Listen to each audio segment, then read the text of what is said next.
Okay, so for this one, we're going to be drawing sushi. So this one I'd say is probably the hardest or the most complicated, maybe not that difficult for some of you, uh, of the foods that I'm going to be showing you guys.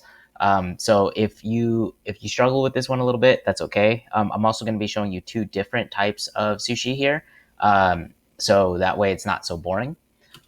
So first I'm gonna be showing you how to do like the rolls, right? It's like the circular ones with the seaweed around them.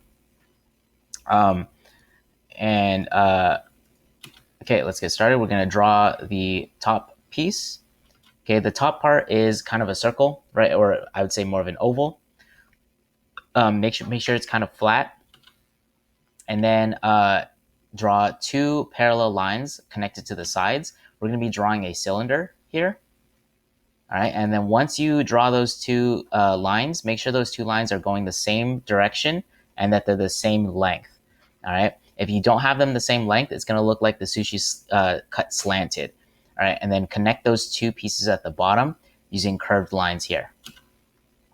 And then on the inside for the filling, honestly, it's easier to just like draw random circles. It doesn't, you don't have to make it look exactly like a sushi. Like this, you can imagine is like cucumber and carrot here, and then some fish, right? It doesn't really matter. It just has to have something in it, or else it's just a rice ball.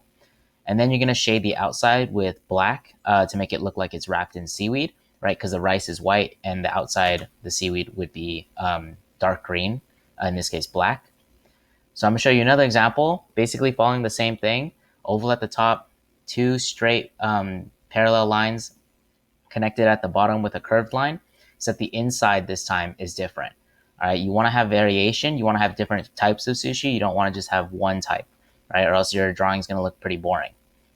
Okay, shading in the seaweed there again. Now I'm going to show you the other type.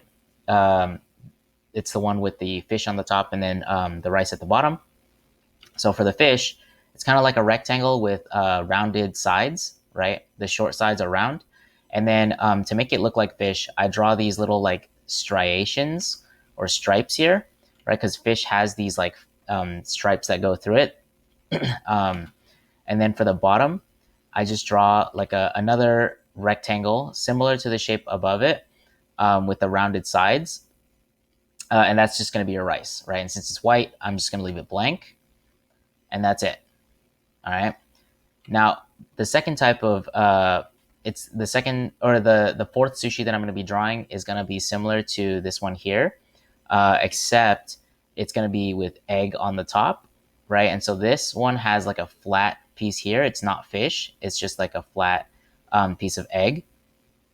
And then the bottom piece is going to look the same as the previous one, except this time on the top, we're going to be connecting this egg piece to this sushi with something that looks like a piece of seaweed tape. If you've eaten this before, you know what I'm talking about. So here, the seaweed is going to be flat, right, going this way. And then once you hit this side of the sushi, it's going to go straight down, right? If you do this, it makes it look more three-dimensional, right? Like you have this plane here, the top of the sushi, and then this plane here, which is the side of the sushi. Okay, make sure that these lines are parallel and these lines are parallel. All right, and then this point here, this line, is where the direction changes. So again, from here, and then once you hit that line, the direction changes to go straight down, and then here as well. Okay, and that's how you do it.